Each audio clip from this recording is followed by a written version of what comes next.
Louvado seja. Queria agradecer a irmã Lely de nos ajudar ali no computador.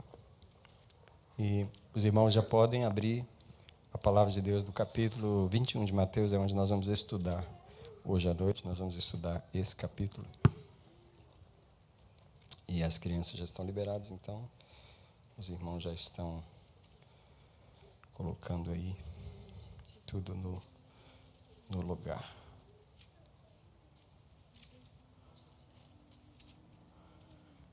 O tema é a entrada triunfal de Jesus em Jerusalém.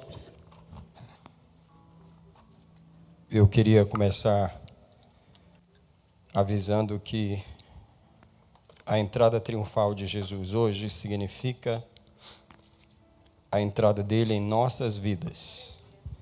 Então, o que nós vamos falar sobre o que ele fez em Jerusalém, na verdade, é uma ilustração, é um protótipo, é uma sombra, na verdade, da entrada de Jesus em nossas vidas. Mateus 21, verso 1, diz a palavra do Senhor: quando se aproximaram de Jerusalém e chegaram a Betfagé, ao Monte das Oliveiras, Jesus enviou 2 discípulos, dizendo: ide à aldeia que está defronte de vós, e ali encontrareis uma jumenta presa e um jumentinho com ela. Desprendei-a e trazei-mos. E se alguém vos disser alguma coisa, respondei: o Senhor precisa deles e logo os enviará. Ora, isso aconteceu para que se cumprisse o que foi dito pelo profeta. Dizei à filha de Sião: eis aí vem o teu rei, manso e montado em um jumento, em um jumentinho, cria de animal de carga. Indo, pois, os discípulos e fazendo como Jesus lhes ordenara, trouxeram a jumenta e o jumentinho. E sobre eles puseram seus mantos, e Jesus montou. E a maior parte da multidão estendeu os seus mantos pelo caminho, e outros cortavam ramos de árvores e os espalhavam pelo caminho. E as multidões, tanto as que o precediam como as que o seguiam, clamavam, dizendo: Hosana ao filho de Davi, bendito o que vem em nome do Senhor, Hosana nas alturas. Só para os irmãos saberem, a palavra Hosana significa salva-nos. É uma palavra que reconhece Jesus como Salvador. E é isso que as crianças estavam dizendo: salva-nos. É um implorar. Imploramos, salva-nos, quando dizemos Hosana. O verso 9, verso 10 diz: e ao entrar ele em Jerusalém, agitou-se a cidade toda e perguntava: quem é este? E as multidões respondiam: este é o profeta Jesus de Nazaré da Galileia. Qual foi a primeira coisa que Jesus fez quando entrou em Jerusalém? Versículo 12. Então ele entrou no templo e expulsou todos os que ali vendiam e compravam, derrubou as mesas dos cambistas e as cadeiras dos que vendiam pombas, e disse-lhes: está escrito, a minha casa será chamada casa de oração, vós, porém, a fazeis covil de salteadores ou de ladrões.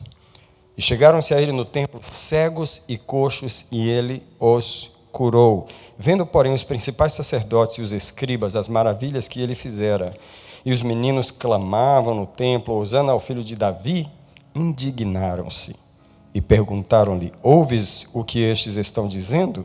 Respondeu-lhe Jesus: sim, nunca lestes? Da boca dos pequeninos e criancinhas de peito tirastes o perfeito louvor?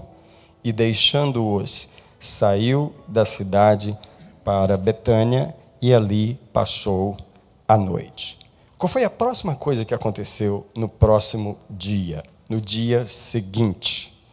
Ora, de manhã, ao voltar à cidade, teve fome, e avistando uma figueira à beira do caminho, dela se aproximou, e não achou nela senão folhas somente.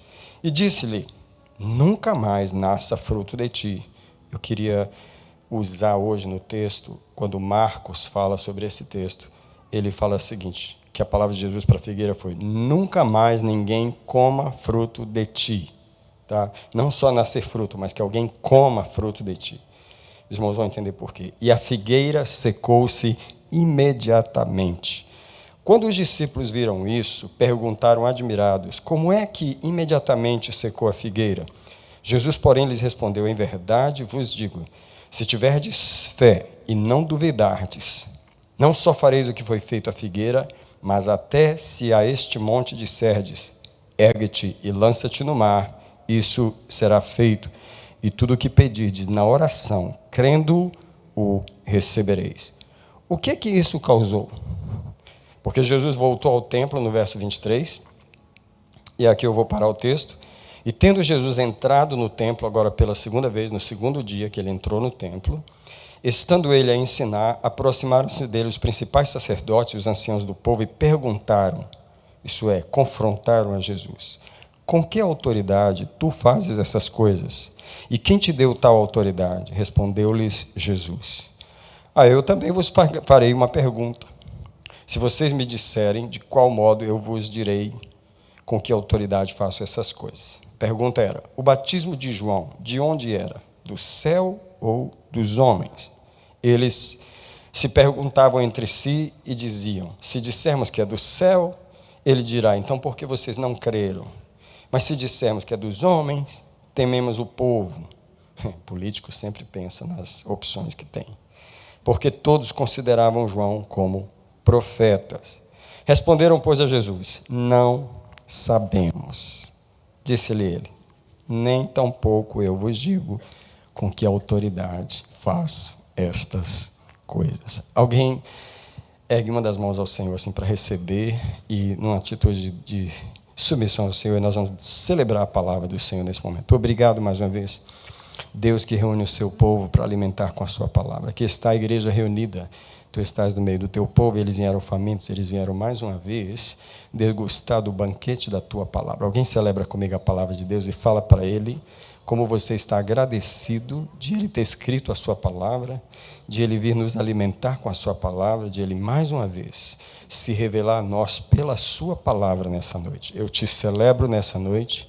Eu te adoro no meio do teu povo. Tu és o nosso sacerdote, tu és o nosso juiz, tu és o nosso advogado, tu és a nossa estrela, tu és o nosso Senhor, tu és o Hosana a quem nós clamamos nessa noite. Tu és Jesus, o Filho do Deus vivo, o qual nós adoramos neste lugar, o qual nós entronizamos neste lugar. E eu recebo a tua palavra em nosso meio essa noite. Nós recebemos a tua voz, nós recebemos a tua manifestação nessa noite, nessa pequena congregação. Nós te recebemos aqui, nesse dia 11 de outubro de 2023. Alguém diz: Jesus, eu te recebo nesse lugar, e eu recebo a tua palavra no meu espírito. Eu declaro o domínio de Jesus sobre a reunião, sobre as cabeças, sobre o berçário, sobre as irmãs que estão no berçário.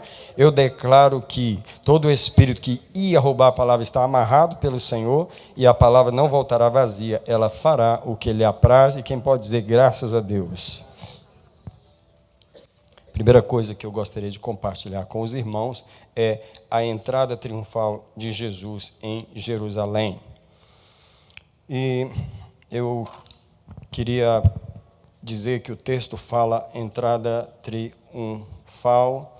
Eu gostaria de adicionar algumas palavras aqui. Eu gostaria de adicionar oficial, pública. Essa entrada de Jesus em Jerusalém é um símbolo da entrada dele em nossa vida. Eu queria que você soubesse que Jesus já havia ido em Jerusalém. Não é a primeira vez que ele vai. Ele já havia ido nas festas, desde 12 anos de idade que ele ia nas festas. Ele já havia ido lá muitas vezes. Mas por que agora essa entrada é triunfal? Essa é uma entrada oficial, esse é um ato profético, esse é um momento diferente, esse é um momento que Jesus está dizendo: ei, Jerusalém, hoje eu vou entrar em você. E ele manda buscar um jumentinho, ele senta no jumentinho, e as pessoas são levadas pelo Espírito de Deus. Ninguém ensinou aquilo às multidões, ninguém preparou elas antes, mas elas foram adornando o caminho onde Jesus ia passando. Aquilo foi um mover do Espírito de Deus. E eu queria que a primeira lição que a gente pode ver aqui é que essa mesma multidão foi a multidão que clamou: crucifica-o mais tarde, mas nesse momento a multidão tem um coração só, e o coração é adorar Jesus, adorar Ele pela entrada dele, e todos fazem isso unanimemente, não há problema na multidão, ninguém está discordando em fazer isso, ninguém está discordando em cortar os ramos de árvores. O que eu quero dizer é que quando o Espírito de Deus quer produzir algo na sua casa, Ele tem o controle do povo. Não somos nós que manipulamos o povo, não somos nós que inspiramos o povo, não somos nós que preparamos o povo, é o Espírito de Deus quem leva o povo a dar a Jesus a adoração. Então, Jesus entra em Jerusalém oficialmente, ele entra publicamente, ele entra como o Messias, ele entra como o rei de Jerusalém. Olhe para o versículo 5 do capítulo 21, porque ele está citando o texto do profeta, que disse assim: dizei a Sião, eis que aí vem o teu rei, manso e montado em um jumentinho, cria de animal de carga. Jesus está fazendo uma entrada pública, oficial, a entrada profética. Essa é a entrada que ele faz em Jerusalém, e esse ato profético é uma ilustração da entrada dele em nossas vidas, quando nós aceitamos a Jesus e ele entrou em nossa vida. Amém? Quem entendeu aí essa palavra? Quem se lembra do dia que você recebeu Jesus, levanta a mão. Quem lembra do dia? Quem lembra do dia que você recebeu Jesus? Eu nasci na igreja, sou filho de pastor, mas eu me lembro de que eu fui no altar dezenas de vezes. Eu fui no altar. Eu queria ter certeza que eu tinha recebido Jesus. Uma vez um diácono perguntou para mim: você não é o filho do pastor fulano? Eu falei: sou. Você já veio aqui? Eu falei: daí, moço, deixa eu ficar aqui de novo. Quero receber Jesus, quero ter certeza que eu estou recebendo Ele na minha vida. A segunda coisa que Jesus faz ao entrar em Jerusalém é que Ele entra no templo. Jesus entra no templo, Ele vai direto ao templo. Jesus entra no templo. Quando Jesus entrou em nossa vida, Ele entrou no templo. O templo é o nosso corpo. Quando você recebeu Jesus, Ele entrou no nosso corpo, que é o templo do Espírito Santo, tá? O templo aqui é o corpo. Porém, como estava o templo quando Jesus entrou nele? Primeiro, esse templo, ele já existia há mais de 1000 anos. Foi Salomão que construiu o templo há mais ou menos 1000 anos antes de Cristo, embora que o templo foi destruído 586 anos antes de Cristo, mas 70 anos depois o templo foi reconstruído, um templo pequeno no lugar dele, mas Herodes foi aumentando o templo, foi melhorando o templo. Esse templo estava quase igual ao templo de Salomão, anyway, ele estava lá há 1000 anos. Sabe qual é o problema? Primeiro, eu queria falar que quando Jesus entrou em Jerusalém, ele fez uma entrada oficial em Jerusalém. A cidade de Jerusalém já estava lá há mais de 1000 anos. É uma cidade muito antiga. Alguém diga comigo: a cidade sempre esteve lá. Mas Jesus não estava lá ainda. Jesus agora entra em Jerusalém. Só a importância de Jerusalém passa a ser quando Jesus entra nela. A importância de qualquer de nossas vidas é quando Jesus entra em nossas vidas. Queria dizer que o templo também estava lá há mais de 1000 anos, mas Jesus não tinha entrado nele ainda. Come on, church. Tem uma religião acontecendo aqui e Jesus não está nela. Ele era mencionado nela, todo o sacrifício feito apontava para ele, mas Jesus não tinha entrado aqui. Esse é o momento em que Jesus entra na cidade e entra no templo. Qual a primeira coisa que Jesus faz quando ele entra no templo? Ele limpa o templo. Foi a primeira coisa que Jesus fez em nossa vida e ele continua fazendo até hoje. Limpando o templo, que é o nosso corpo, o templo do Espírito Santo. Sabe o que o templo se tornou sem Jesus? Ele mesmo disse: covil de ladrões. Sem Jesus, não só o nosso corpo serve para o roubo, mas a própria religião se torna um comércio. E foi isso que o judaísmo se tornou. As pessoas traziam sacrifício para oferecer e havia ali uma exorbitante cobrança do preço dos carneiros e dos cordeiros e um comércio terrível na igreja. Comércio na igreja não é novidade. Toda vez que Jesus sai do templo, a igreja vira comércio.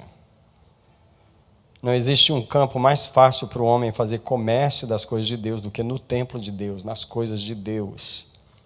Mas se Jesus entrar no templo, ele acaba com o comércio na igreja. Ei, quando Jesus entra na igreja, acaba com o comércio nela. Quando Jesus é o verdadeiro dono da igreja, da nossa vida. Sem o templo se torna covil de ladrões. Isso está no versículo 13, que o próprio Jesus denuncia, dizendo assim: está escrito, a minha casa será chamada casa de oração, mas vós a tornastes covil de salteadores. Isso é, os homens tornam a casa de Deus um lugar de roubo. Eu sempre digo, igreja não presta na mão dos homens. Não presta. Igreja só serve na mão de Jesus. Se tem alguém aqui que Deus chamou para dirigir uma igreja, você tem que saber de uma coisa: nunca a igreja pode estar na sua mão. Se tem alguém aqui que Deus chamou para um ministério na igreja, um departamento na igreja, você tem que saber que aquele departamento não pode estar na sua mão. Não vai prestar ele na sua mão. Se tem alguém que Deus chamou para fazer algum trabalho aqui na igreja, não vai servir na sua mão. Alguém diz comigo, a igreja só funciona na mão de Jesus. Esse é o meu mais novo jeito de adorar. A igreja só funciona na mão de Jesus. Então, quando ela está na mão dos homens, a coisa começa a ficar ruim, ela se torna covil de ladrões, ela se torna uma coisa muito ruim. Vocês podem ver que hoje eu estou no meu melhor, né? I'm in my best today. Hoje eu estou no top do meu game. É o que a igreja e a religião se torna sem Jesus. Queria enfatizar mais uma vez, o templo estava ali há 1000 anos e Jesus não tinha entrado nele ainda. Porém, agora Jesus entra. Quem já participou do templo sem Jesus? Quem sabe o que é um templo sem Jesus? E o templo aqui tem vários nomes. Não é só o templo católico, o templo evangélico, o templo espírita, o templo da religião, o templo que as pessoas falam no nome de Deus, mas ele não aparece. Menciona-se o nome de Deus, mas você não vê ele lá. Quando Jesus entra no templo, porém, ao invés de covil de ladrões, a casa se torna casa de oração. Eu queria perguntar se o seu templo já se tornou uma casa de oração. Você já aprendeu a orar? Você já colocou a oração como ponto número 1? A oração não é uma atividade que você faz para contar umas horas, para fazer uma competição com alguém, ou mostrar para o pastor uma folhinha que você ora mais. A oração só tem um objetivo, e se você não atingir o seu objetivo, as horas que você marca na folhinha não estão atingindo o objetivo. Qual é o objetivo? É conhecer Jesus. É conhecer Jesus, é sentir o toque dele. Nós vamos para a oração porque é o lugar onde a gente vai encontrar com Ele. Não é o lugar onde você aprende sobre Jesus, é o lugar onde você recebe Jesus em você. Você não estuda conceitos sobre Jesus na oração, você tem um encontro com Ele. O que Jesus quer na oração é a gente ter um encontro com Ele. Por isso que a casa tem que se tornar uma casa de oração. Jesus fala no versículo 3, a minha casa, diga comigo, a minha casa. Isso é, se a casa é de Jesus, ela se tornou uma casa de oração. Eu queria te perguntar se a sua casa realmente é de Jesus. Porque se ela não se tornou uma casa de oração, ela é alguma outra coisa. Pode ter qualquer nome, mas a casa de Jesus, ele falou, a minha casa, isso é, a que eu tomei posse, aonde eu entrei, onde eu limpei, ela se tornou uma casa de oração. E aí o que acontece na casa de oração? Você vai verificar que com ele na casa de oração acontecem os milagres, no versículo 14. Porque ele diz que, e chegaram-se a ele aonde? No templo, cegos e coxos, e ele os curou. Só quando Jesus entra em Jerusalém, ele entra no templo, ele limpa o templo, ele torna o templo, que o templo tem que ser uma casa de oração, e aí ele traz o sobrenatural de volta para o templo. Eu queria perguntar se a experiência de Jesus no seu templo é uma experiência com o sobrenatural. Eu vou perguntar mais devagar. Se a experiência que nós temos tido com Jesus em nossa vida, no nosso templo pessoal, é uma experiência de sobrenatural, onde Jesus move os móveis da casa fora do lugar e você não reclama, onde Jesus faz a ornamentação da casa, onde Jesus determina o que a casa deve ser, onde Jesus começa a fazer obras sobrenaturais dentro da casa. Eu queria perguntar se alguém está vivendo o sobrenatural dentro da sua casa. Eu estou falando na sua, é você sozinho. Qual o milagre que você pode contar de Deus em você nos últimos 6 meses? Os testemunhos têm que ser esse, irmão. Não é, irmão, a polícia me parou e Jesus me liberou. Não é esse não, irmão. O testemunho não é esse não. O testemunho é, irmão, eu mentia. E quer saber? Jesus me mostrou que eu era um mentiroso. Limpou a mentira da minha vida. Quer saber? Não consigo mentir nem na sombra. Ele limpou o templo. Ele trouxe a oração para dentro. Ele fez um milagre. E quer saber, irmão? Eu era doente disso e doente daquilo. E agora estou curado. Porque se ele está no templo, se a casa é uma casa, eu queria saber qual é o testemunho de cura que você tem. Qual o testemunho de cura que você tem em você? Do que Jesus curou você? Se a casa é de oração, o milagre está nela. Se o milagre está nela, alguma mudança teve em você. Eu queria ensinar os irmãos a dar testemunho. O testemunho é, Senhor, irmãos, olha, eu tive esse problema, eu era assim, e agora eu sou assim. Deus me mudou aqui, Ele mudou o templo. Ele limpou o templo, Ele fez um milagre em mim. Amém.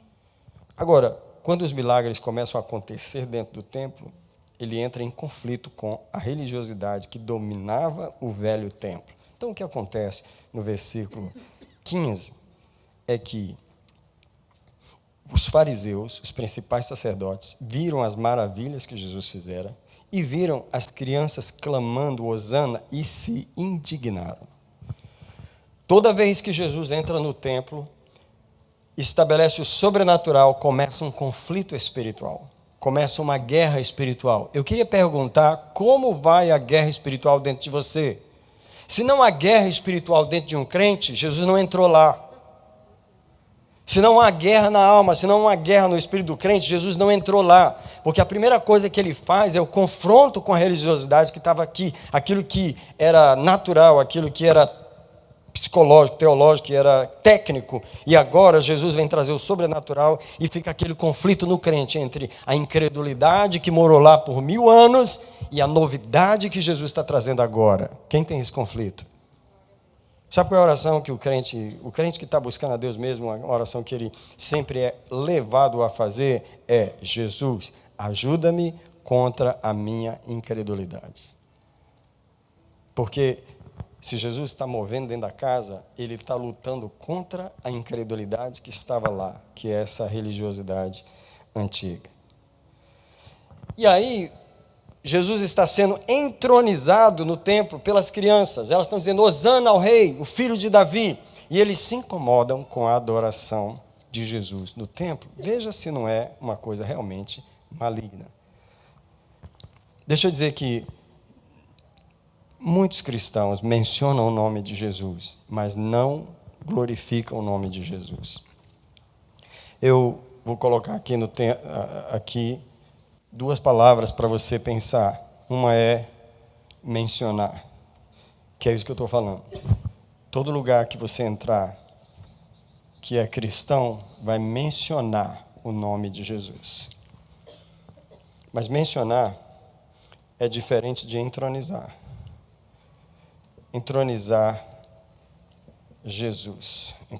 Eu me lembro, antes de eu vir para a América, eu cheguei aí num chamado louvorzão. Alguém já foi em algum desses no Brasil, aqui? Eu fui no Brasil, no Teatro Nacional de Brasília, que é um lugar que a Orquestra de Brasília fazia os concertos, e eles alugaram aquele lugar para fazer um louvorzão. Eu falei: eu não vou perder. Mas eu estava acostumado a ir lá assistir concertos. Naquela época eu era o homem da música clássica. Naquela época.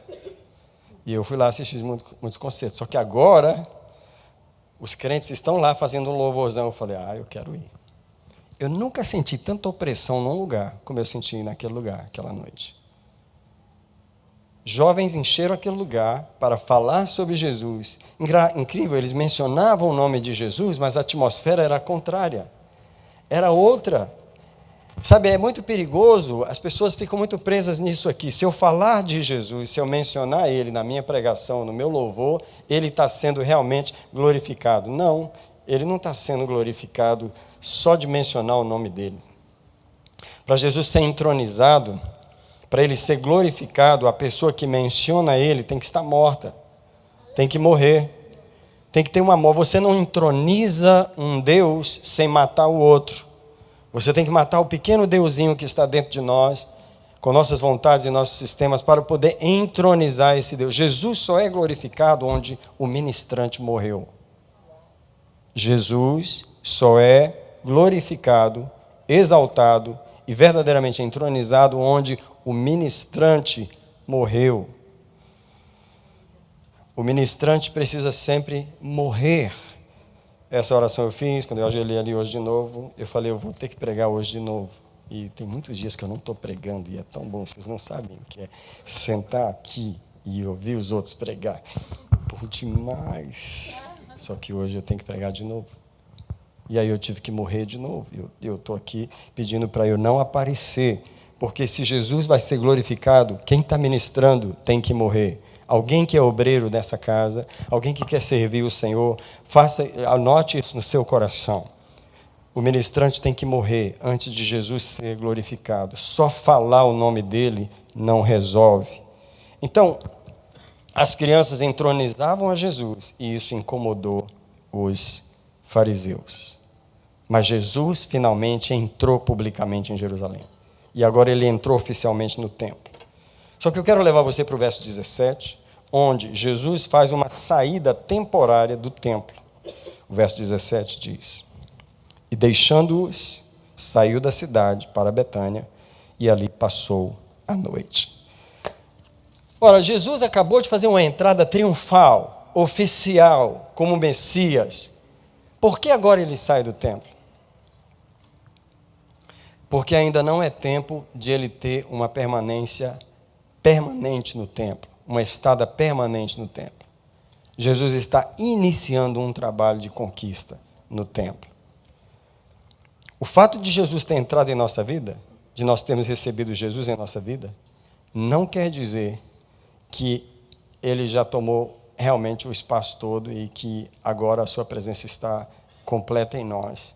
Ele está apenas começando a sua conquista em nós. A gente precisa levar esse conceito. Jesus sai de Jerusalém e volta para Betânia, onde ele passa a noite. Isso é, ele deu uma saída. Ele deu uma pequena saída. Ele deu uma saidinha.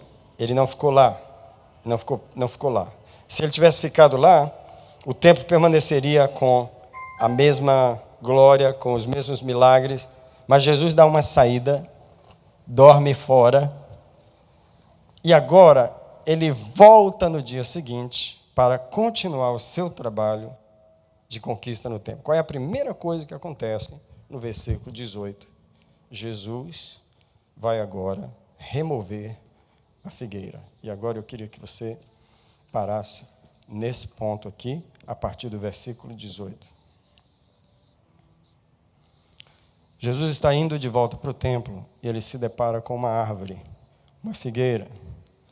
Ele vai até ela buscar fruto e não encontra.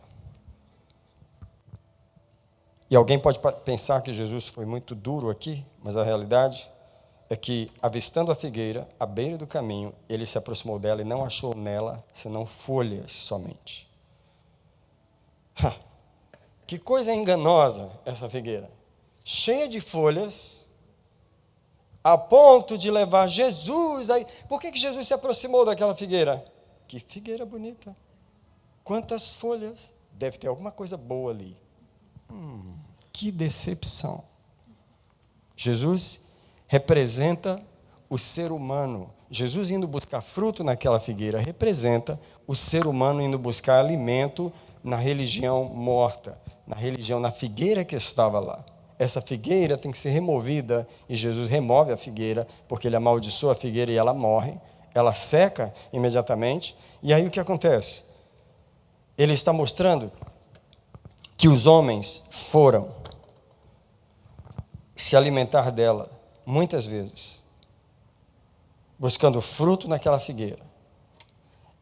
E Jesus aquilo está representando ali aquele judaísmo morto que os judeus por tantos anos foram ali tentar buscar um alimento que eles nunca encontraram. E Jesus vai ali e não encontra o fruto, onde nenhum homem vai encontrar, na figueira da religiosidade. Eles tentam se alimentar e voltam com fome, desesperados. Jesus faz secar as folhas da figueira, porque a única coisa que ela tinha era folhas, não tinha fruto. Isso pode ser aplicado a nós, porque Jesus ele vem a nós buscar fruto em nós. Nós somos uma figueira que deve dar um fruto de volta para ele. Qual fruto ele está recebendo de nós? Ou só temos folhas bonitas que atraem as pessoas a nós? Que engano é você ter as folhas tão bonitas e atrair, e quando as pessoas chegam, que elas vão provar do fruto, não tem fruto nenhum. Tem muito barulho, tem muita aparência, mas não tem fruto, porque ninguém come folhas. E aí Jesus faz secar aquelas folhas. Era uma falsa aparência que atraía os homens. Jesus, porém, que está vindo a essa figueira, ele é o fruto verdadeiro. Ele é o pão do céu. Ele é o pão do céu que veio alimentar os homens. E o que ele está fazendo aqui é uma substituição. Ele está matando aquilo que não deu alimento para mostrar para o homem que ele é o verdadeiro alimento. E Jesus está fazendo aqui uma substituição. E ele tem que remover essa figueira do caminho. Porque ele é o verdadeiro fruto que vem do céu para substituir essa falsa figueira e para dar alimento ao homem. Eu gosto da expressão de Marcos 11, 14, onde Marcos diz que Jesus disse: ninguém mais coma fruto de ti. Jesus não só amaldiçoou a figueira e disse: nunca mais dê fruto, mas aqui em Marcos ele diz: ninguém mais coma fruto de ti. E o que Jesus queria era exatamente isso, que Jesus profetiza para que os homens não voltem mais ao engano dessa figueira. Vamos dar uma paradinha aqui. Porque todos nós estamos vindo de alguma experiência espiritual na nossa vida, mesmo nós que nascemos na igreja, como eu. Qual foi a expectativa que foi gerada nessa figueira que a gente se alimentou dela? Alguns de nós veio da igreja católica por muitos anos, outros vieram até de espiritismo, outros vieram de outras coisas, mas eu mesmo, vindo da igreja evangélica, eu digo que havia uma figueira religiosa de onde eu fui alimentado. Right? E agora, Jesus está dizendo: ninguém mais coma fruto de ti. O que eu quero dizer é que quando Jesus entra no templo e ele traz a vida dele, ele se apresenta como o pão do céu. Ele quer cortar toda a dieta antiga que a gente tinha, de religiosidade, das coisas que a gente se satisfazia na igreja.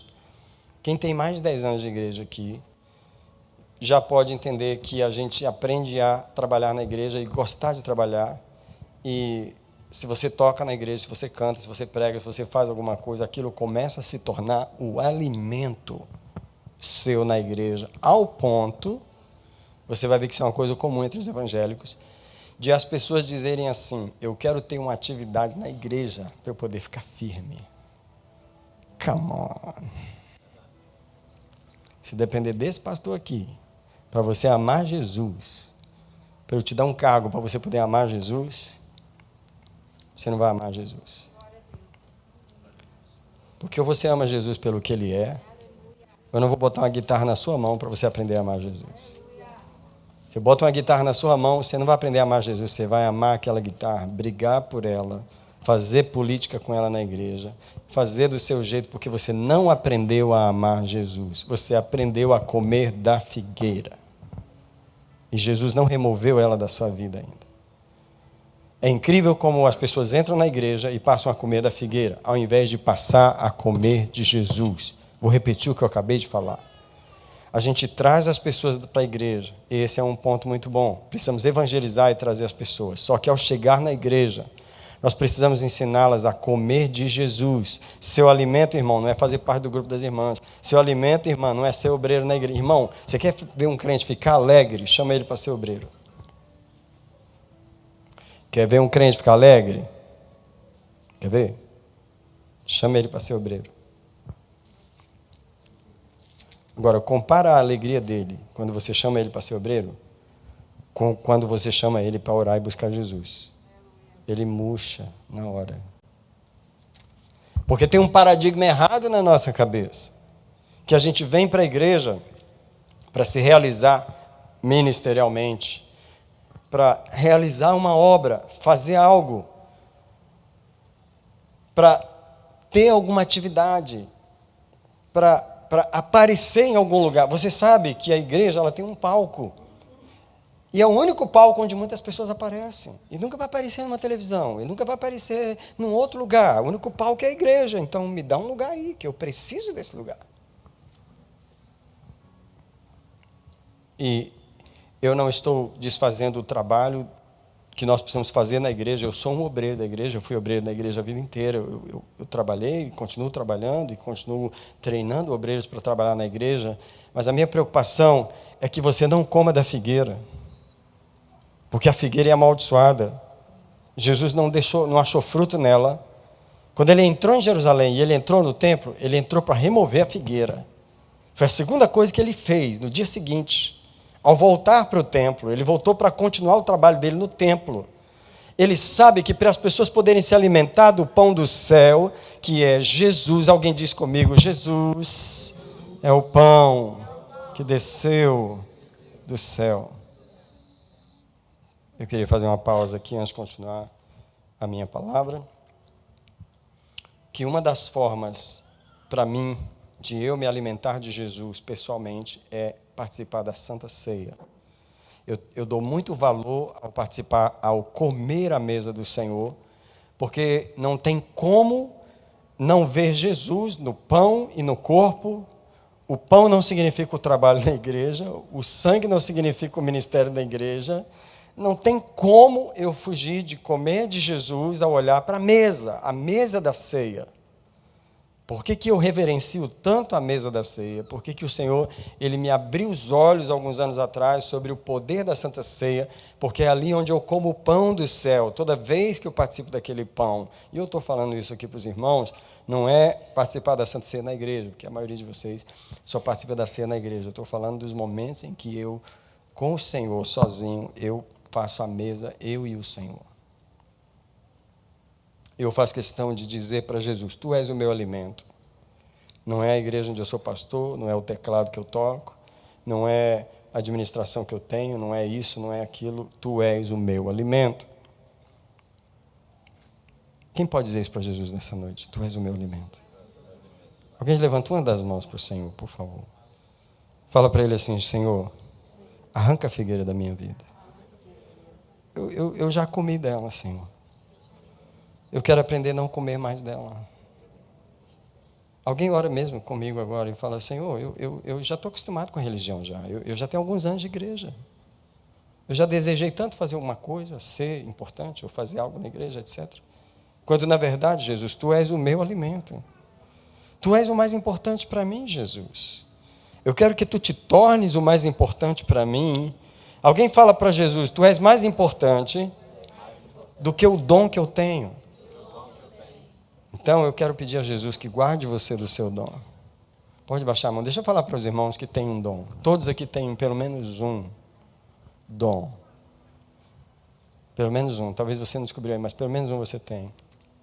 E quando você descobre o seu dom e ele funciona, você sempre tem a tendência de se empolgar com o seu dom. Eu queria fazer uma pausa aqui e colocar em letras bem grandes aqui. E até espero que essa coisa vermelha funcione aqui. Dom. O que é o dom, irmão? É uma capacidade, é uma habilidade. Ela pode ser uma habilidade natural, mas ela pode ser também uma habilidade espiritual. Alguém pode ter uma voz bonita para cantar.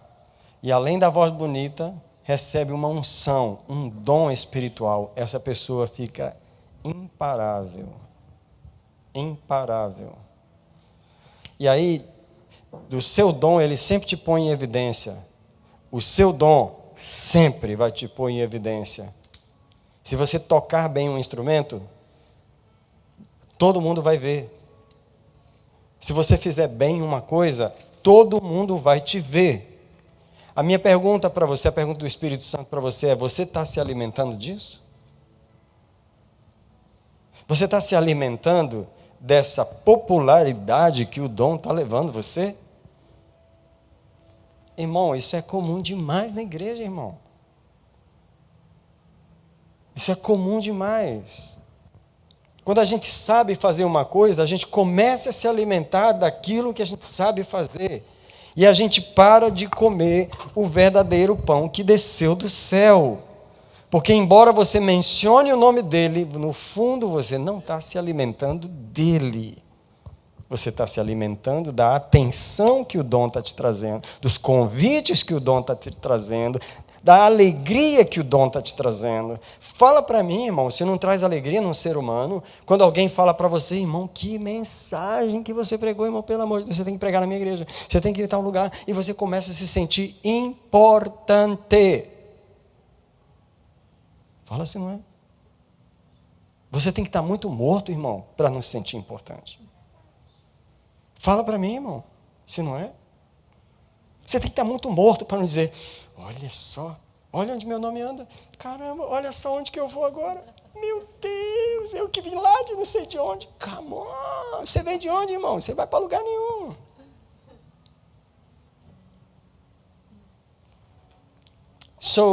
Jesus removeu a figueira, amaldiçoou ela.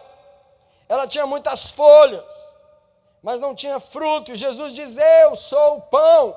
Vocês têm que se alimentar de mim. Eu sou o pão vivo que desceu do céu.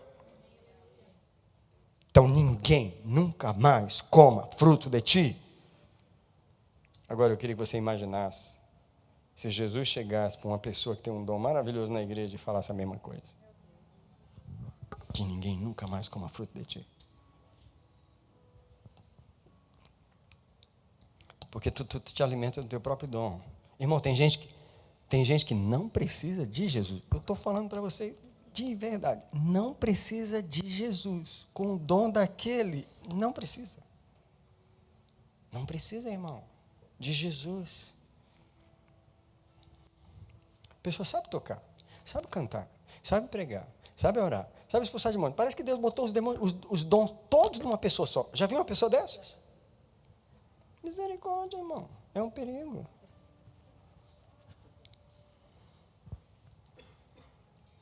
Sabe o que Jesus também estava fazendo ao derrubar a figueira? Ele estava derrubando o principado da religiosidade naquele lugar. É como se aquela figueira ela representasse o domínio espiritual maligno que estava naquele lugar. Você acha, olha para mim, todos vocês, você acha que Jesus ia amaldiçoar uma árvore por acaso assim? Por nada? Você acha que Jesus amaldiçoou aquela figueira simplesmente porque ele ficou chateado, porque ele não achou fruto? Jesus não faz as coisas assim. Ele estava removendo um principado espiritual ali, naquela árvore sem fruta. E você sabe que a figueira representa Israel. Então tem tudo a ver com a religiosidade que estava mantendo o povo ali. Agora, no versículo 20, diz que os discípulos ficaram impactados quando eles viram que a figueira secou imediatamente. O verso diz, quando os discípulos viram isso, perguntaram admirados, como é que a figueira secou tão depressa? Eu quero dizer que quando Jesus se torna o verdadeiro alimento dos adoradores, a figueira da religiosidade seca rapidamente, porque o falso alimento não pode competir com o verdadeiro. Eu quero que nós, igreja, aprendamos a amar Jesus.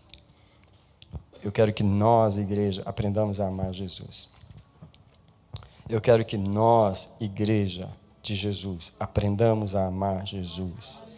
Eu quero que os jovens que estão aqui, as crianças que estão aqui, aprendam a amar Jesus. Os obreiros que estão aqui junto comigo, que eu sou obreiro junto com vocês, eu só sou mais um obreiro junto com vocês. Aprendamos a amar Jesus. Alguém diga comigo, eu não posso amar o meu ministério mais do que Jesus. Eu tenho que amar Jesus. Se eu amar Jesus e Ele for suficiente para mim, se alguém tirar o meu ministério, não me tirou nada, não me tirou Jesus. Se alguém me tirar a minha posição da igreja, não me tirou nada, não me tirou Jesus. Mas quando você olha para um crente, que você remove ele da escala e ele vira o bicho, você sabe que Jesus não era o bem dele. Se você remover um crente de uma escala e ele virar um bode, porque ele era uma ovelhinha antes, é porque ele não é Jesus que ele ama. mas é o lugar que ele tinha e aquilo que ele fazia na casa de Deus. E às vezes eu, como pastor, sou usado por Deus para fazer isso. E às vezes Deus me usa para testar uma pessoa. Não que eu planejei o teste, eu não planejo teste para ninguém. Mas às vezes eu sou essa pessoa que Deus vai lá, tira. Mas segura, amarra o cinto, porque o bicho vai pular. Porque Jesus sabe, Ele é o Senhor da igreja. Então, infelizmente, muitos crentes não estão se alimentando de Jesus na igreja, mas da velha... Alguém diz, eu odeio a velha figueira. E eu quero que você realmente observe isso no seu ministério, na sua obra, no que você faz para o Senhor. Se algum dia você se ofender na igreja por causa do que você faz, ou de alguém estar tocando no que você faz, se o que você faz se tornou mais importante, é porque você está comendo da velha figueira. Então, nós não podemos preferir o fazer ao ser. Nós precisamos, como Jesus, preferir o ser. Agora, eu queria voltar agora para o versículo 21, onde Jesus, logo depois de amaldiçoar a figueira, ele já começa a introduzir um novo paradigma. Sim, querido? Tá.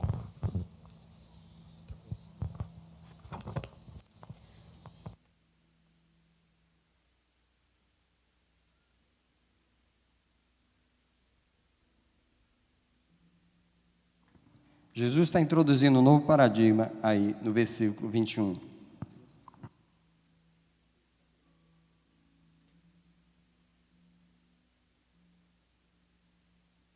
Por que depois de falar da figueira ele entra a começar a falar de fé agora?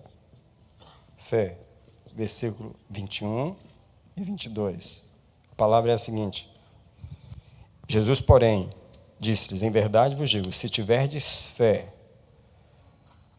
e não duvidardes, não só fareis o que foi feito à figueira, mas até se este monte disserdes, ergue-te e lança-te no mar, isso vos será feito, e tudo o que pedirdes em oração, crendo, recebereis. Jesus agora estabelece esse novo paradigma, que é o paradigma da fé. Paradigma da fé. Paradigma é um óculos, é a forma de pensar. Paradigma é uma régua pela qual a gente tem que avaliar as coisas. E agora Jesus estabelece a fé. Esse ponto da mensagem é apenas mais um elo do primeiro elo que Jesus ficou. Foi o primeiro elo. Jesus entra em Jerusalém. Falou, Jerusalém, entrei em você. Agora você me tem dentro de você. Se ele entrou em Jerusalém, a segunda coisa que ele faz é entrar no templo. Quando ele entra no templo, o templo já estava lá sem Jesus há 1000 anos, mas agora Jesus entrou nele, e Jesus oficialmente toma posse do templo, ele limpa o templo, e ele agora estabelece o templo ao seu objetivo original, que é se tornar uma casa de oração. Ao restabelecer a casa de oração, Jesus realiza milagres no templo. E agora Jesus está fazendo a sua obra, ele está estabelecendo a sua presença no templo, que é a nossa vida. Jesus volta para casa uma noite para poder voltar no outro dia e remover a figueira, que era de onde o povo se alimentava, a expectativa falsa. Jesus remove agora a figueira, se declara como o pão do céu, o pão, o alimento, e agora ele diz, agora vocês têm que viver por um novo paradigma, que é o paradigma da fé. Tudo agora se resume em uma coisa só: se tiverdes fé. Eu queria parar aqui. Alguém precisa colocar essas 3 palavrinhas no seu coração e no seu espírito. Porque a expectativa de Jesus e de Deus, do Pai, do Espírito Santo conosco é apenas uma: se nós tivermos fé. Toda a conversa de Jesus com os discípulos no Novo Testamento inteiro é homens de pequena fé. Jesus sempre enfatizou a questão da fé. Ele virou para a mulher cirofenícia e falou, por causa da tua fé, mulher. Ele negou o milagre para ela até o momento em que ele não resistiu à fé dela. Jesus não resiste à fé. Ele virou para o centurião e falou, nem em Israel. Jesus comparou um homem a uma nação inteira e falou, nem em Israel achei tamanha fé. Toda vez que Jesus repreendeu os discípulos, foi por causa da pequena fé, nas travessias do mar, na tempestade, homens de pequena fé. E quando ele desceu do monte da transfiguração e os discípulos não conseguiram expulsar o demônio da criança, Jesus falou, ó, geração incrédula e perversa, até quando eu vou tolerar vocês? Jesus também dava uns desabafos assim, fortes, porque o problema era a incredulidade.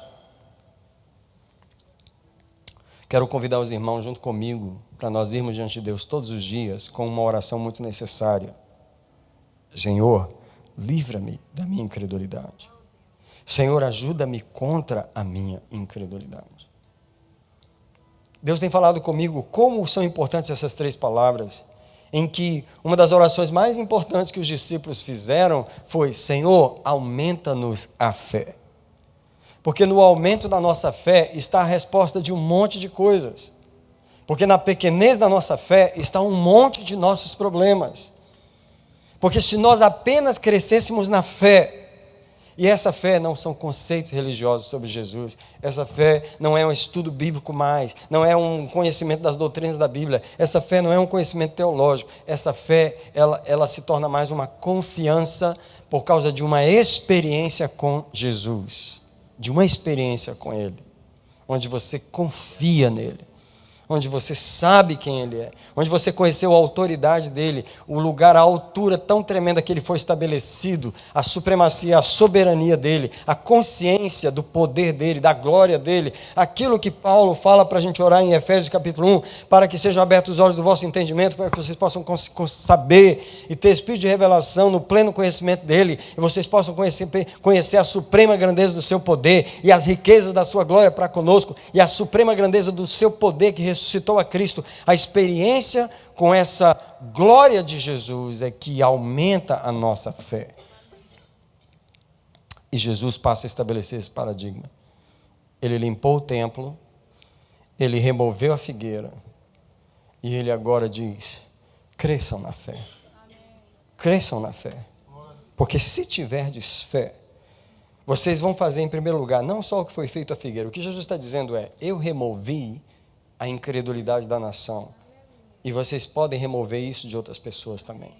Vocês podem remover isso das suas vidas. Primeira coisa que a fé, ele supõe que a fé faz nesse texto é remover as figueiras. Ele diz: se vocês tiverem fé, olha só, ele diz no verso 21, se vocês tiverem fé, vocês poderão fazer não só o que foi feito à figueira, em outras palavras, façam isso que eu fiz.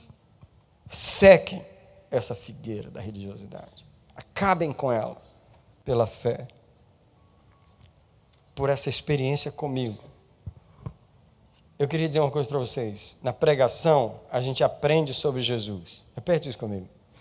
Na pregação, eu aprendo sobre Jesus. Na oração, eu encontro Jesus. Eu te pergunto, qual dos dois é mais importante? Mas o que a igreja gosta mais? Ouvir pregação e pregar. As pessoas não fazem muita questão de virem a uma igreja ouvir uma pregação. Elas ouvem, elas vêm, mas elas não vão para a oração. A oração delas em casa, onde elas poderiam encontrar Jesus e ter experiência com Ele, elas não têm. Por isso que a fé não cresce. A fé, ela vem de um encontro com Jesus. Você entra naquele lugar, que é o seu closet, é o seu quarto, é o seu carro, eu não sei qual é o seu lugar de oração. Mais uma vez, eu queria mencionar esse lugar importante na vida do ser humano, o lugar da oração. O lugar da oração. Você tem o seu lugar da oração? É tão importante que eu vou escrever aqui. Você tem o seu lugar de oração?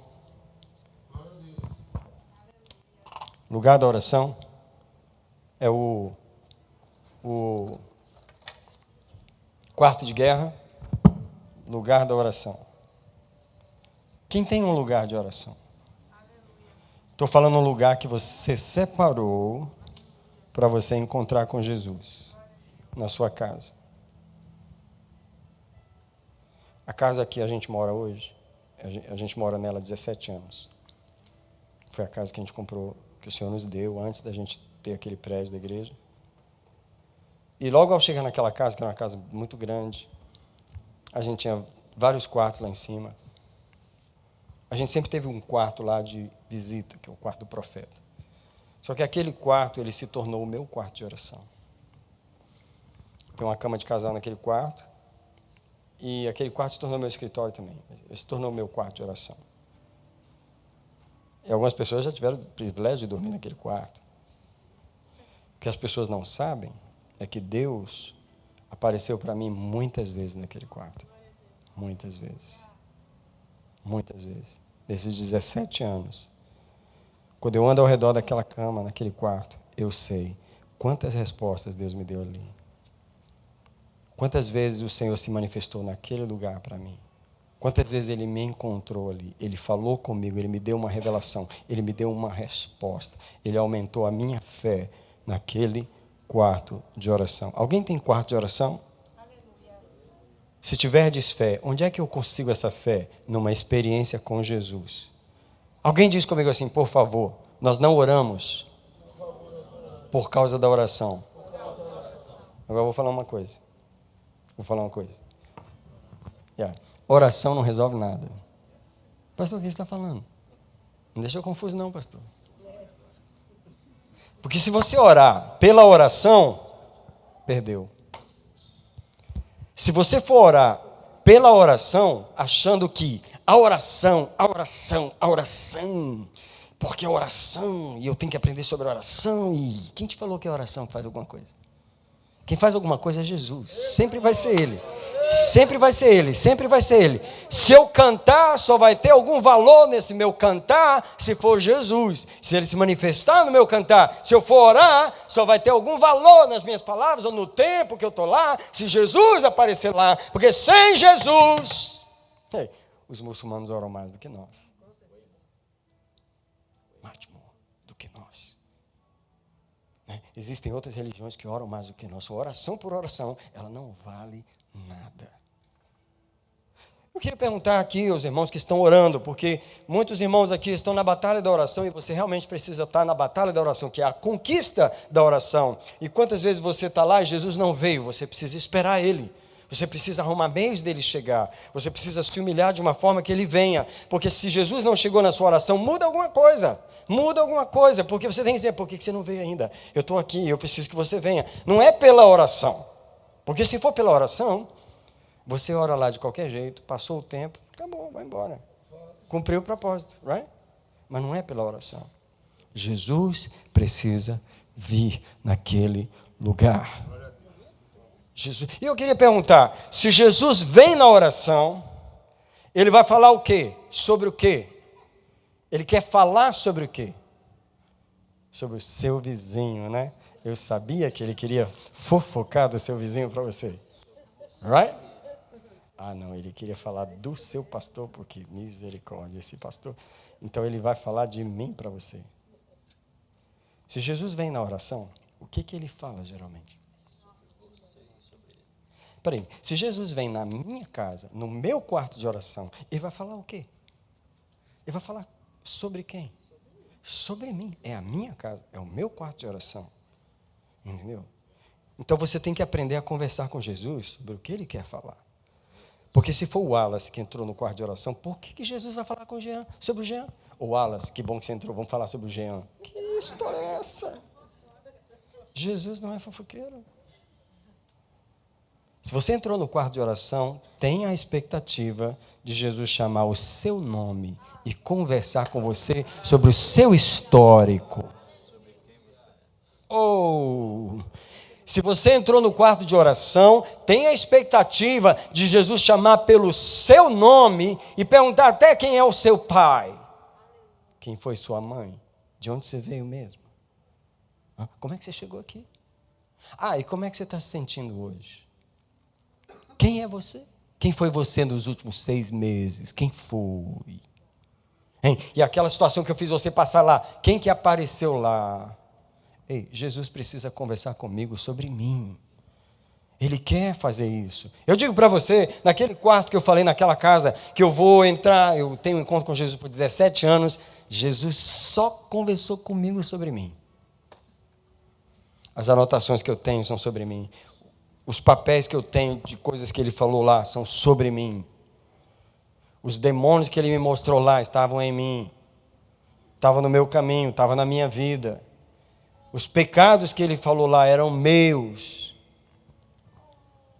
Eu digo para você, a fé, ela vem por uma experiência com Jesus. Por isso que existe muita coisa escondida aqui nessa pequena 3 palavras. Se tiverdes fé, isso é, se tiverdes uma experiência comigo, se você comer de mim o suficiente, se você não só ler a Bíblia pela Bíblia e se você não só orar por orar, mas se você tiver uma experiência comigo, se você passar a me amar mais do que você, se você entender que eu sou superior, que eu sou a única coisa que realmente a igreja tem, a melhor provisão de Deus, o melhor de Deus, eu sou, e você vai ter essa experiência na você vai crescer nessa fé, numa confiança em mim, e aí tudo você vai fazer através da fé. Essa fé produz resultados, ela remove figueira, ela remove montanhas, e ela revela a autoridade espiritual, num conflito espiritual que passa a ter na sua vida.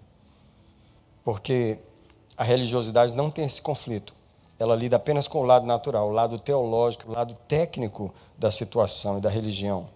Mas, por ser o lado técnico, o lado religioso, o lado teológico da espiritualidade, ela não tem confronto com as trevas.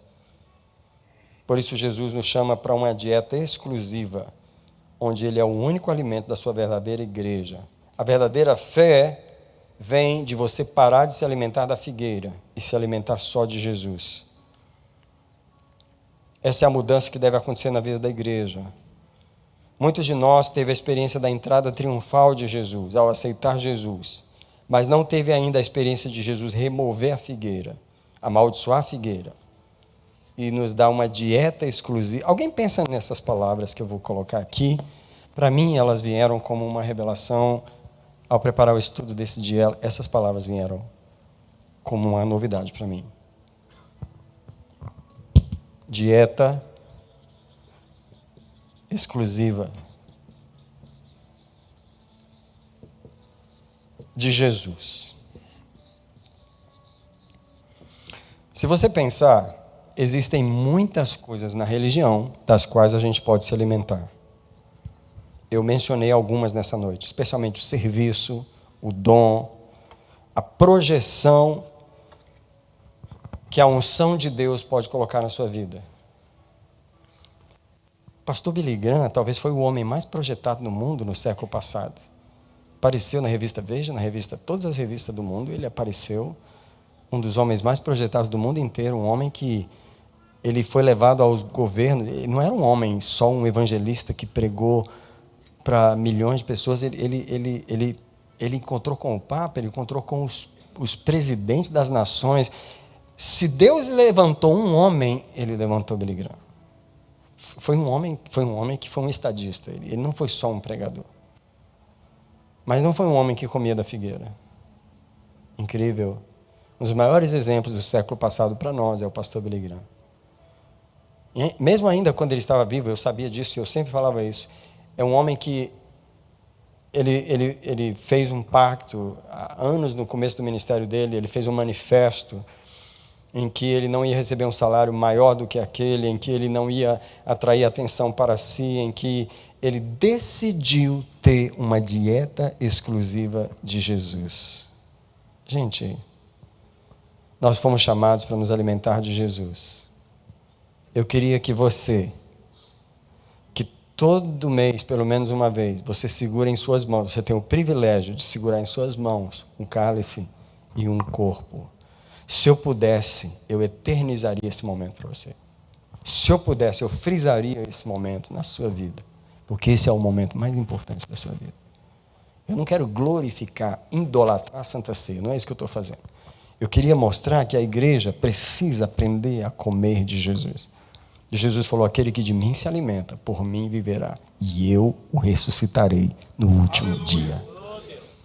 Porque quando você come vida, a morte não vai conseguir te deixar lá embaixo. Você comeu vida a vida inteira, como é que a morte vai te manter lá embaixo?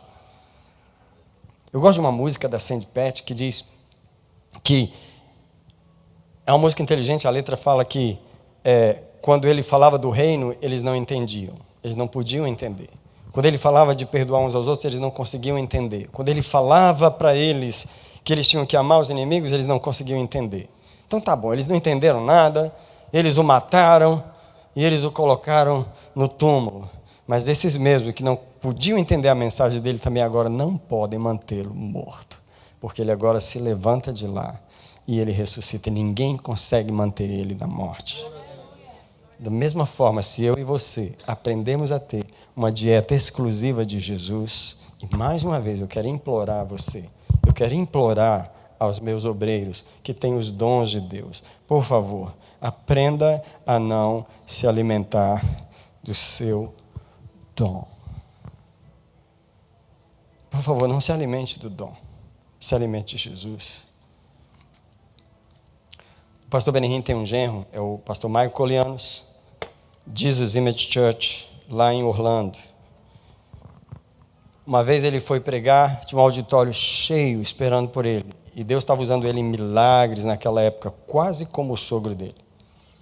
Só que, antes dele entrar na igreja, no backstage onde eles estavam, o sogro dele chamou e falou: Michael, prove para o céu que você não está indo na força do seu dom, mas que você está em total dependência de Jesus. Que você está indo agradar o céu. Porque os dons e a vocação de Deus são irretratáveis, right? Então, quando você tem uma unção, você sabe que você tem. É ou não é? Eu queria perguntar, alguém tem dúvida? Não, assim não. Vocês acham que a pastora Gel tem dúvida que ela tem uma unção de expulsar demônio?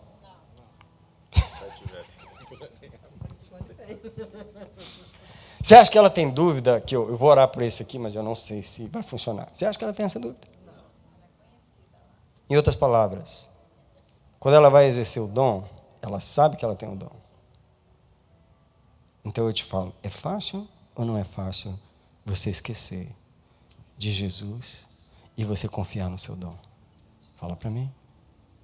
Eu queria perguntar para vocês, você acha que o pastor Daniel, quando ele vai para o teclado tocar um louvor, ele fica preocupado, será que hoje eu vou saber tocar? Não. Ele sabe tocar. Então qual é o perigo? Ele chega lá, chá comigo, Jesus. Chá comigo, Jesus. Espírito Santo, senta ali. Misericórdia. Misericórdia. Misericórdia. Porque tem pessoas que fazem exatamente isso. Espírito Santo, senta ali, ó. Me assiste. Come on. Você não faz isso com palavras, mas quando ele olha para você, ele diz assim: ele foi sem mim, me deixou aqui, foi sozinho. Subiu lá sozinho, não me levou. Alguém diz comigo, a casa é dele. Todo o tempo, nunca deixou de ser e vai ser sempre. Se você tiver um ministério daqui a 100 anos, a casa continua sendo dele. Se ele aumentar a tua unção 50 vezes, a casa continua sendo dele. Se ele te projetar no mundo inteiro, a casa continua sendo dele. Eu não quero saber que nome você tem. A casa continua sendo dele. Se há um fogo que Deus acendeu no meu espírito, é que a igreja tem que pertencer a Jesus. Esse fogo Deus acendeu no meu espírito. Não foi quando eu cheguei em Marlboro, não foi quando eu comecei a igreja de Chelsea. Ele acendeu esse fogo no meu espírito há muitos anos da minha vida. A palavra do Espírito Santo no meu coração, no meu espírito, sempre é: a igreja é minha, a igreja é minha. Me devolve o que é meu, me dá o que é meu. Eu morri por essa igreja, eu paguei com o meu sangue. Sai da minha frente, isso é meu. Não toca no que é meu. Eu rendo a Jesus toda a oportunidade que eu tenho para ministrar a sua palavra. Eu digo para vocês, eu evito pregar, se eu puder. Não pode dizer assim, pastor, você é pago para isso, você tem que fazer. Well, você pensa o que você quiser. Eu evito pregar, se eu puder. A irmã faz isso não, pastor. Mas eu evito. Se eu pregar do mesmo jeito que eu ministrar é uma bênção para vocês, é um perigo para mim. Está entendendo o que eu estou falando? Do mesmo jeito que eu ministrar é uma bênção para vocês, é um perigo para mim. Eu estou na casa dele. eu estou no altar dele. Isso aqui nunca vai ser meu. Nunca. Então, como você acha que é? Você funcionar no lugar onde você não pode tocar, onde não é seu, você não pode ficar muito à vontade, você tem que fazer com temor e tremor. A casa é de Jesus. Senhor, eu peço aos meus obreiros, por favor, usem os dons, melhorem os dons, pratiquem os dons, façam o melhor para Deus, mas, por favor, não coma do dom, não viva dele, se alimente de Jesus. Morra quando você estiver exercendo o seu dom. Morra, tenha uma dieta exclusiva de Jesus. E aí nós vamos para o final do nosso estudo essa noite, onde o próximo passo... Bem, eu escrevi umas coisas aqui que eu vou falar, porque ficou tão bonito que eu quero falar. Para estabelecer uma dieta exclusiva de Jesus, é preciso morrer para as outras dietas. Quais? Os chocolates das experiências emocionais no culto. Os docinhos do prazer ministerial, do fazer. As sobremesas da realização pessoal e egoística com a obra do Senhor. Os sorvetes e os bolos confeitados da fama evangélica, do conhecimento humano, do reconhecimento humano das estrelas de pregadores e profetas e cantores e músicos no meio da obra de Jesus. Precisamos parar de comer desses bolos confeitados, desses sorvetes. Todas essas sobremesas espirituais têm que ser rejeitadas para alguém se alimentar só de Jesus. Aleluia. A fé verdadeira vem de um conhecimento pleno de Jesus como centro da igreja, da nossa vida pessoal e do universo. É um reconhecimento da centralidade de Jesus. É uma fé em Jesus, somente nele, uma expectativa dele como suficiência em tudo. A última parte da minha mensagem está a partir do versículo 23, onde se questiona a autoridade de Jesus. Então, o último elo do nosso pensamento essa noite. Primeiro, Jesus entra em Jerusalém. Sobe no jumentinho e faz uma entrada oficial e profetiza para Jerusalém: ei, eu vou ser o teu rei. Eu não vou reinar sobre ti permanentemente agora, porque eu vou reinar em ti no milênio. Mas eu estou te mostrando hoje que eu vou reinar em ti. Aí ele entra no templo, limpa o templo, começa a limpar o templo, aí ele sai e vai dormir em Betânia. Mas ele volta no próximo dia de manhã e remove a figueira. Ele está dizendo: vocês têm que aprender a se alimentar de mim. Ele remove a figueira. Quando Jesus faz essas três coisas, no versículo 23, tendo Jesus entrado no templo e estando a ensinar, segunda vez, aproximaram-se dele os principais sacerdotes e perguntaram: com que autoridade tu fazes estas coisas? E quem te deu essa autoridade? Primeiro ponto, os fariseus reconhecem a autoridade. Há uma autoridade de Jesus, há um milagre inegável, há um sobrenatural acontecendo. Coxos e pessoas curadas no templo, limpou o templo, restabeleceu a casa de oração, restabeleceu a atmosfera espiritual da igreja, restabeleceu a vida lá dentro e os milagres começam a acontecer. É inegável a autoridade de Jesus. O problema é que toda autoridade verdadeira levanta um conflito. Por quê? Porque essa autoridade está sendo exercida no território do maligno. E Jesus entrou no templo, mas quem é que governava lá? Fariseus e saduceus. Tá? A figueira domina lá, a região domina lá. Eles dominavam o povo, eles tinham o controle do povo. Agora Jesus entra com milagres e começa a atrair o coração do povo e o amor do povo. O conflito se estabelece. Todo lugar onde houver uma autoridade espiritual real, vai haver um conflito espiritual. Se não está havendo um conflito espiritual na sua vida, você não está causando problema em lugar nenhum. E esse lugar nenhum é as trevas. Se você não está causando problema nas trevas, Não tem luz em você, exatamente. Porque essa autoridade espiritual é o problema dos fariseus. Com que autoridade? Essa é a pergunta. Tu fazes essas coisas. Incrível. Depois de fazer a entrada triunfal, inicial, oficial, aos principados e potestades que governavam, a reação deles vem nessa pergunta: que autoridade é essa? Tá? Espiritualidade verdadeira, unção verdadeira, traz conflito com o mal. Essa é a autoridade do reino de Jesus. Jesus entra em Jerusalém, não para melhorar a religião, nem para explicá-la, mas para estabelecer uma nova autoridade espiritual. Um reino espiritual que tem uma autoridade espiritual. Vai causar conflito com quem? Com os espíritos. Essa palavra autoridade está sempre acompanhada da palavra espiritual. Eu pergunto, uma autoridade espiritual vai lidar com o quê? Com espíritos. Mas o crente não gosta de mexer com eles. O crente ignora eles. Jesus sabe que ele entrou ali para confrontar essa suposta autoridade, que é esses demônios, essa religiosidade lá, representada nos fariseus. Ele está ali para confrontar essa suposta autoridade que vem governando o povo. Tá? E eles rejeitaram o batismo de João pela incredulidade. O problema todo foi esse, right? So, no versículo 24, ele respondeu: vos farei uma pergunta.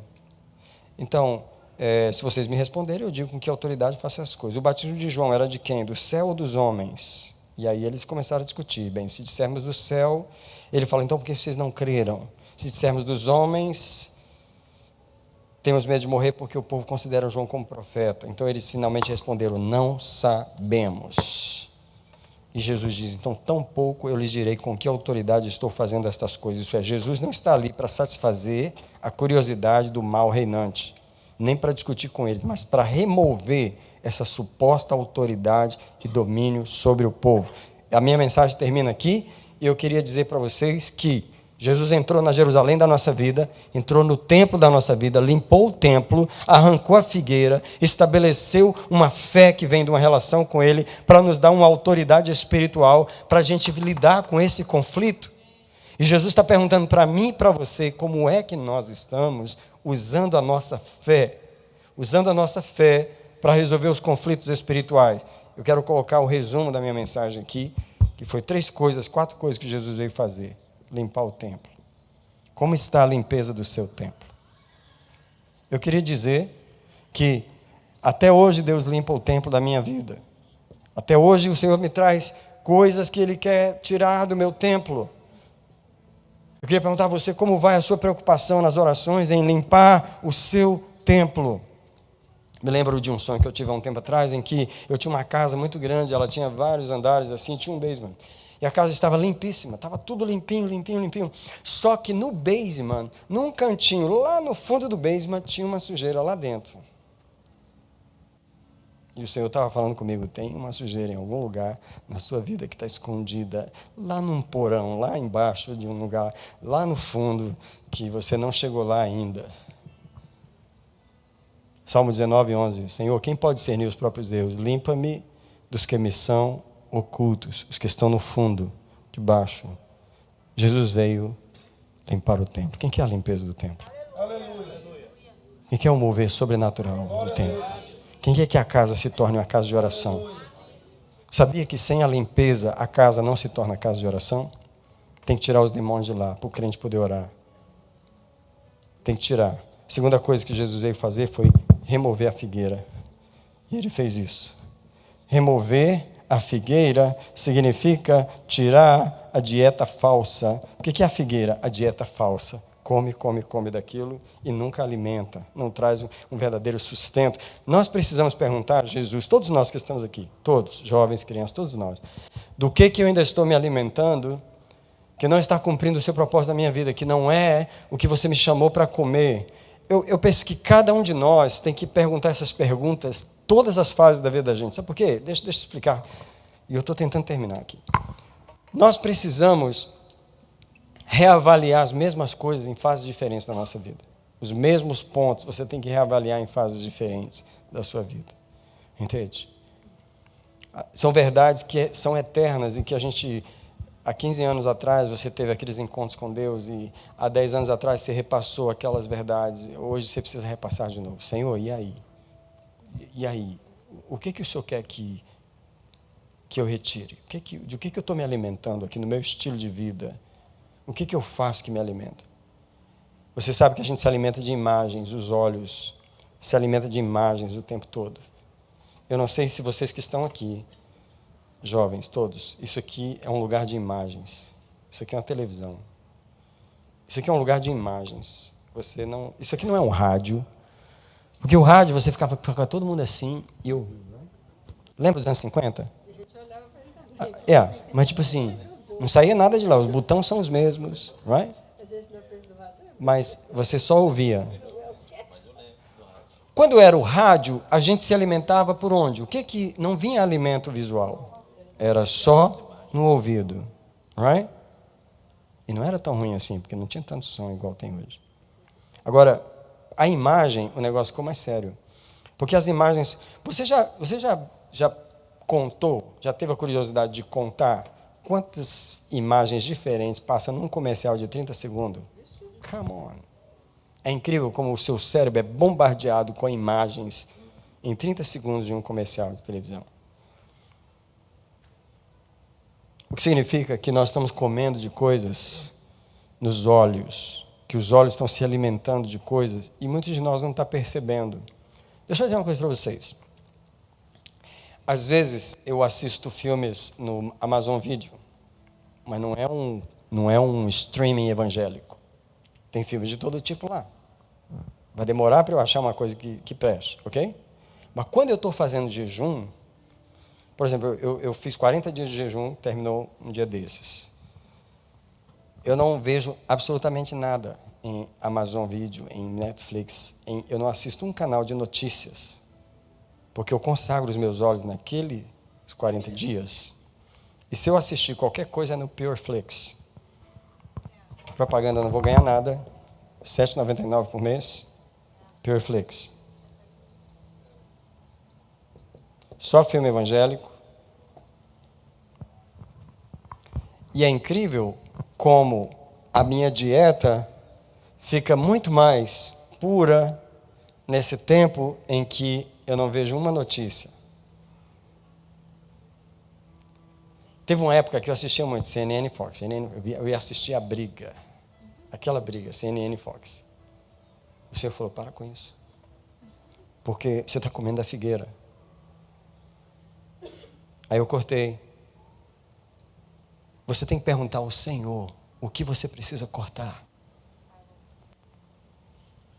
Porque por causa desses alimentos, não está tendo a vida de Jesus em nós. Ok? Hoje eu não vou falar sobre uma mensagem que o Senhor me deu a respeito da vida, mas vou contar uma experiência rapidinha. Um servo de Deus, um pastor, um homem que busca muito a Deus, um americano, do tipo assim, essas pessoas que têm encontro com Jesus, sabe? Jesus aparece para eles. Vou nem falar muito não, para eu não ficar chateado. Mas ele está no escritório dele, sentado na mesa. Do outro lado da mesa tem uma pilha de revistas da National Geographic. Aquele pilha de revistas da National Geographic. É isso mesmo? Geographic. National Geographic. Thank you. National Geographic. Vocês sabem o que é a revista, né? Tem alguma coisa ruim nessa revista? Tem uma pilha delas lá, right? Jesus entra no escritório dele, senta na cadeira do lado da pilha de revistas, e na visão que ele teve, Jesus passou o dedo nas revistas assim, como se ele lesse tudo que estava ali. E ele ficou olhando para o Senhor e perguntou, mas Senhor, alguma coisa errada com as minhas revistas? O Senhor falou assim, o Senhor só falou uma palavra para ele, there's no life in it. There's no life in it. Sabe o que muitos de nós dizem? Tem nada errado com essa música, tem nada errado com esse filme. Mas não tem vida nenhuma nele para você. Essa revista National Geographic, essa não sei o quê, não sei o quê, é ciência. Vai fundo. Qual é a vida que você recebeu aí? Nenhuma. E é isso que o Senhor está dizendo. Remove a figueira. Não tem vida, só tem folha. Eu amei essa visão. Eu amei essa visão. E eu converso sozinho, às vezes, dentro do carro. Porque eu ouvia muita música clássica e não consigo, às vezes, cair na tentação de eu estar dentro do meu carro e, às vezes, eu estou cansado, enjoado de tudo. E aí eu falar, eu vou botar aqui na 99.5 FM, que é a rádio clássica de Boston, né? Aí eu coloco lá um pouquinho. Aí está lá um Chopin tocando, um Beethoven, um negócio. Aí eu ouço um pouquinho e desligo e falo, there's no life in it. There's no life in it. Beautiful orchestra, but there's no life in it. Você está entendendo o que Jesus quer que você anda procurando? Onde está a vida que me alimenta o meu espírito? A vida só está em Jesus. É incrível que, às vezes, você está cansado de ouvir um CD evangélico, mas eu vou lá e ponho ele de novo. Vou lá e ponho a música de novo. Estou cansado de ouvir essa música, mas é a única que me transmite vida. Tem um CD da Aline que está preso lá no carro e eu estou cansado de ouvir ele. Aí, quando eu saio da rádio, eu vou lá e ponho, pai, Aline, canta de novo aí, porque Jesus está aí nesse negócio. Está entendendo? Porque there's life in it. Quando você está assistindo um filme, você pergunta se tem vida nisso? Ou você está gastando o seu tempo numa coisa que não está cheia de morte, mas que também não tem vida? Só Jesus veio remover a figueira. A terceira coisa que Jesus veio foi estabelecer a fé como nosso paradigma. E ele estava dizendo, a fé é uma experiência com Jesus. Tá? A fé não é conceitos teológicos. E a quarta coisa que Jesus veio fazer foi estabelecer a autoridade. Porque é através da sua autoridade que ele faz a guerra e o confronto com os espíritos da religião contra os quais ele está lutando ali. Nesse momento, você vai vir ao altar para nós recebermos nesse lugar aquilo que Jesus ministrou para nós nessa noite.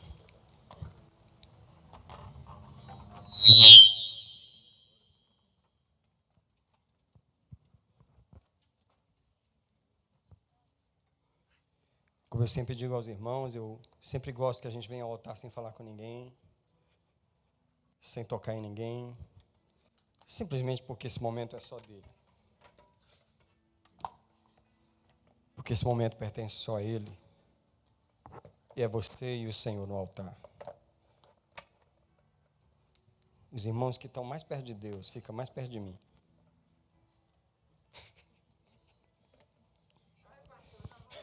Estou brincando, gente. É porque os irmãos gostam de ficar longe do pastor, ficar rodeando por lá, assim. Vocês têm que ficar perto. As ovelhas que não tem medo do pastor, pode chegar perto dele, mano.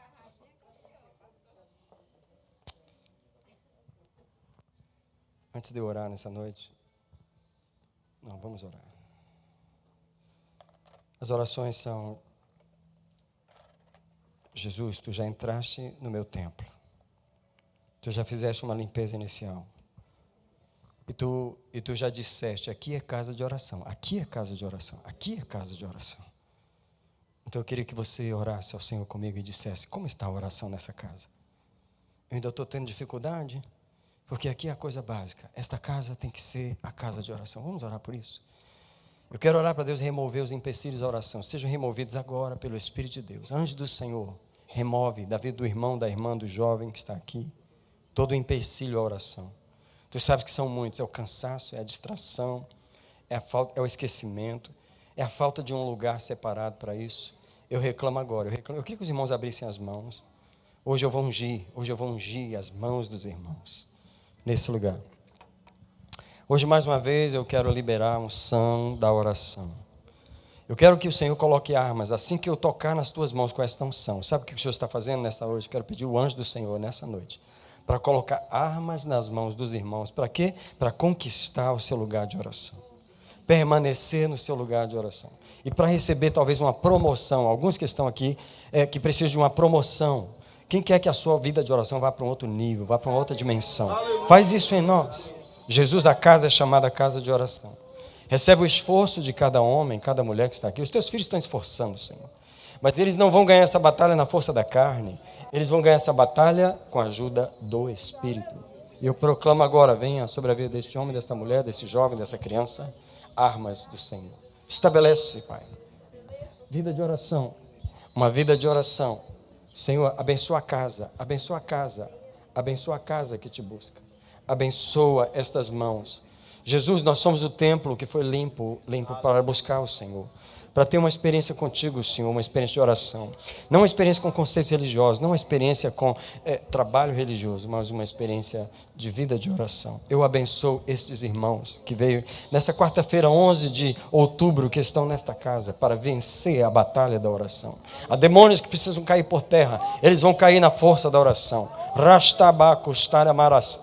A cura na alma que vai acontecer através da vida de oração. A libertação na mente que vai acontecer através da vida de oração. A casa é chamada casa de oração. Senhor, eu abençoo os templos que estão aqui, são templos do Espírito Santo. Estes homens e mulheres carregam o Espírito da oração. Eu proclamo, Espírito, Tu que nos ajudas a orar. Eu estou colocando nas mãos dos Teus filhos esta unção para que eles batalhem na oração, para que eles vençam na vida de oração. Esses jovens, estes homens que estão aqui, estas mulheres, donas de casa que estão aqui. Senhor, elas têm batalhas para vencer, para conquistar. Elas têm filhos, maridos para proteger, para ganhar. Senhor, eu proclamo sobre a vida delas uma vida poderosa de oração. Caiam por terra diante de Ti os seus inimigos através de uma vida poderosa de oração. Eu proclamo, vocês vivam da oração, não do dom. Vivam da oração, não do dom. Vivam da oração, vivam da presença de Jesus. E não daquilo que vocês sabem fazer para Jesus. Mas eu proclamo, venha uma vida de comunhão e não de serviço, de trabalho, não do ativismo religioso,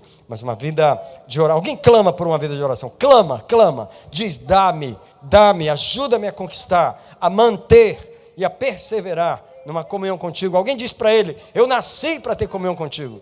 Eu nasci para te conhecer, para te ver. É de onde vem a minha fé. A minha fé não vem da igreja Betesda, nem do pastor Daniel, nem da pastora Gel. A minha fé vem de uma comunhão contigo, de um encontro contigo. Eu preciso te ver, te encontrar no meu tempo de oração. Eu preciso ter uma experiência contigo todo dia. Eu preciso ter a consciência de que eu sou amado, eu sou desejado por Ti, eu sou aceito por Ti, eu sou aprovado por Ti, eu sou confirmado por Ti, eu sou a Tua delícia, eu sou o Teu desejo, eu sou desejado por Ti. Ó Senhor, nós oramos pela vida de oração no templo. Agora passe a orar comigo para rejeitar a figueira. E alguém diz para Deus, Senhor, se eu estou comendo da figueira, me mostra. Ah, Senhor, qual é as folhas de figueira que eu estou comendo? É nos vídeos que eu vejo, é nos filmes que eu vejo, é na música que eu escuto? É o que, Jesus? O que é? No Facebook? Onde é que está essa figueira que eu preciso arrancá-la? Onde eu estou comendo de coisas que não têm vida, Jesus? Eu quero renunciar a essa dieta. Eu quero me dedicar a uma dieta exclusiva de Jesus. Pai, eu vou botar minha mão na cabeça de cada um dos irmãos nessa noite, profeticamente declarando que Jesus traz uma fome por Ele. Uma fome por Jesus. Uma fome por Jesus. Uma fome por Jesus. Não por trabalho em igreja, não por ativismo religioso, uma fome por Jesus. Não uma fome de ministério, mas uma fome por Jesus. Venha sobre ti uma grande fome do Senhor Jesus. Venha purificar o teu paladar espiritual. Venha o Deus eterno nessa noite, pôr sobre a tua cabeça, derramar uma unção de fome de Jesus. Lá no teu trabalho, dirigindo o teu carro, conversando com teus empregados, e uma fome de Jesus dentro de ti. Uma fome irresistível, uma fome do Senhor Jesus. Que você se alimenta dele, deseja ele, e que ele é o teu prazer durante todos os momentos do dia. Eu proclamo que vem uma revelação de Jesus como o pão do céu. Venha sobre nós uma revelação de Jesus como o pão do céu. Ó pão do céu, revela-te a esta igreja. Jesus, nós estamos aqui para comer de Ti, nos alimentar de Ti, não só na Santa Ceia, mas em todo o culto. Venha uma fome de Jesus. E aí, Senhor, Tu vai aumentar a fé. Alguém clama comigo, aumenta a minha fé. Aumenta a minha fé, aumenta a minha fé. Se Tu aumentares a minha fé, Senhor, tanta coisa vai ser resolvida. Tanta coisa vai ser resolvida no aumentar da minha fé. Então, Senhor, estabelece a fé como ponto da minha segurança, o meu paradigma espiritual, a minha arma, O escudo da fé, Senhor, com o qual eu poderia apagar todos os dardos inflamados do maligno. Eu proclamo o escudo da fé. O escudo da fé. Todos em imagem, tomem o escudo da fé essa noite. Sejam fortalecidos no escudo da fé, em nome do Senhor Jesus. Se você puder, mais uma vez, erguer pelo menos uma das mãos ao Senhor e dizer: restabelece a minha autoridade espiritual. Minha autoridade. Eu fui chamado para exercer autoridade. Eu sou um representante da tua autoridade. Eu não posso estar calado, eu preciso abrir a boca, exercer a autoridade, mandar, ordenar e pela fé eu determinar a vitória sobre o conflito contra as trevas, Senhor. Há um conflito contra as trevas e eu estou aqui na tua autoridade. Como os fariseus conflitaram com a tua autoridade, confrontaram o Senhor, eu sou confrontado na minha autoridade. Mas eis-me aqui para não temer diante de nenhuma afronta do inimigo. Eu proclamo agora na vida dos irmãos, vou profetizar na vida de vocês. Eu declaro agora, pela vida de vocês, que caiam por terra os teus inimigos. Caiam por terra os teus inimigos diante de ti. Tu és um representante da autoridade de Deus. Tu és um governador, uma governadora de Deus. Tu és um homem e uma mulher de Deus ungido na cabeça. Na tua cabeça uma coroa de autoridade. Eu declaro: caiam por terra os teus inimigos. Caiam diante de ti os teus adversários. Aqueles que lutam contra o teu casamento, caiam por terra esta noite, eu declaro. Aqueles que lutam contra a tua saúde, caiam por terra, Satanás. Cai por terra na vida desta igreja, porque as portas do inferno não poderão prevalecer contra a igreja, cuja pedra fundamental é Jesus. Então cai por terra agora. Solta os relacionamentos dessa família. Vai, solta. Solta toda ligação familiar com o passado, toda ligação com a iniquidade familiar, seja quebrada, cancelada mais uma vez no sangue de Jesus. Todo espírito de opressão, depressão e tristeza, faz embora, tem ordem para ir embora. Tu não pode ficar no povo de Deus. Eu não te permito ficar desânimo, desistência, fraqueza e covardia. Eu te cancelo na vida deles. Toda ingenuidade espiritual, cancelo na vida deles. Eu proclamo um espírito de prontidão espiritual, um espírito de guerra no espírito, um espírito de fortaleza no espírito.